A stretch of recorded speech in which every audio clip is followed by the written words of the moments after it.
Yeah, it was a tough series, no doubt. We didn't play our best cricket, but you look back on the last year and a half or 2 years that we've had. We've had some pretty good results. India is the number one team in the world, and we expect a good push from them. And their quality cricket side, especially in their backyard.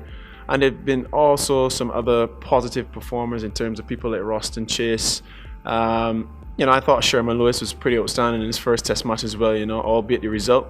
And we've still got some young, promising cricketers. It's just a matter of putting a good game together. They've got to learn quickly and understand the ropes of Test cricket. And one thing I've learned over my short tenure as a Test cricketer is that you've got to be patient. Regardless of whatever you're doing, if you have ball in hand or bat in hand, you've got to be really patient and build on whatever performance you're looking to put out. Well, generally, on these surfaces, you want to be attacking the stumps, and that's something we said, regardless of if it's a pace bowler or a spin bowler. We want to be challenging the pads, challenging the stumps as much as possible. I strive on accuracy and building pressure. For me, I've got to find ways to hit my length and cause problems because, generally I tend to move the ball both ways and I try to use that to my advantage. I think it's a matter of being as patient as possible. Maybe in hindsight, we serve up quite a few loose deliveries as a bowling unit, but I can't fault the bowlers, to be honest. I think we put in a really good effort. From the position India were in after yesterday's play. They could have easily come today and really push on and give us 100+ lead. Which would have been daunting on any surface such as this one, which was reasonable throughout the entire game. Probably would have had a bit more variable bounce had the game gone a little deeper.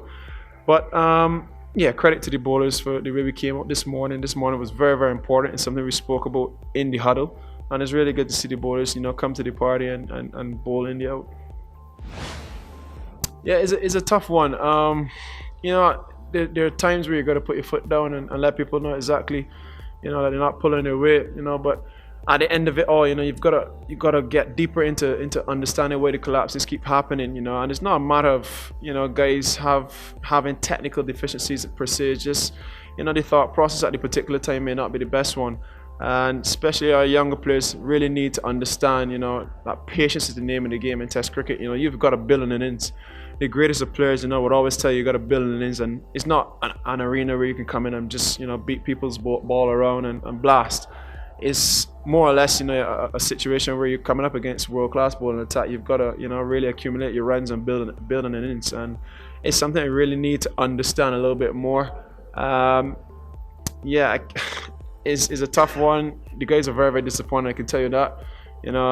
We've got to look ourselves in the mirror, obviously, and see exactly how we can, try to rectify this problem as quickly as possible. We're heading to Bangladesh after this, and no doubt Bangladesh will hit us with a lot of spin as well. And the wickets may probably spin a lot more than these ones spun in the last 2 Test matches. I felt personally the wickets were pretty good. A lot of people remarked that they're probably in better surfaces that India's produced now in the last couple of years. So it's no fault of the pitches. We've just got to play smart and better cricket.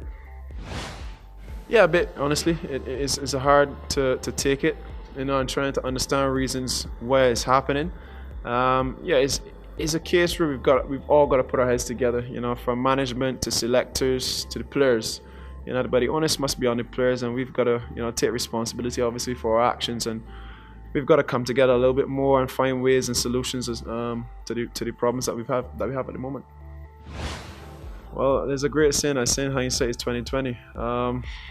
I'm sure probably if India felt the wicket would have played the way it played, it may have played another seam as well. Yeah, obviously it was tough.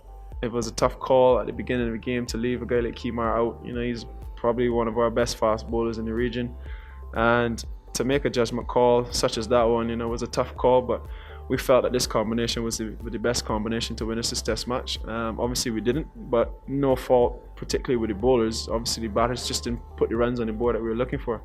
A second innings collapse such as the one that we had here now, can't win us a Test match. It's a matter of us, having to come out and put runs on the board and be consistent. Yeah, I feel pretty good at the moment. Hard work does pay off, and at the start of my Test career, it's been pretty difficult. Wickets were a little dry at that present time, but I always had faith and I always had belief. For me, I understood a lot more what the game is, what the game requires. And as I said before, I've got to build blocks. I've got to build pressure. And that's my role in the team, to be a workhorse and come and keep my RPO under 3 runs per over and just nibble it around. I was able to use that to my advantage. And for me, it's just trying to build a little bit more pressure outside the off stump. And it's just funny enough, I've been watching lots of clips and stuff. People like Glenn McGrath, even James Anderson, and these guys, have got a lot of skill in terms of moving the ball both ways, but the one thing that's common with both of them is the amount of pressure that they'll build, that they build. Whether they be bowling a particular outswinger for a length of time, or if they're challenging the stumps more often than not. You just gotta understand the conditions. I think field placing comes into it a lot, and it's something that I have to work up personally as a player, and trying to know my strengths and weaknesses. I think once I know my strengths and weaknesses, then obviously I can set fields and understand my bowling and put the ball in the area that I really want to put the ball. And for example, a guy like Pretty Shaw, it was a situation where he stays leg side of the ball and tries to carve the ball through the offside.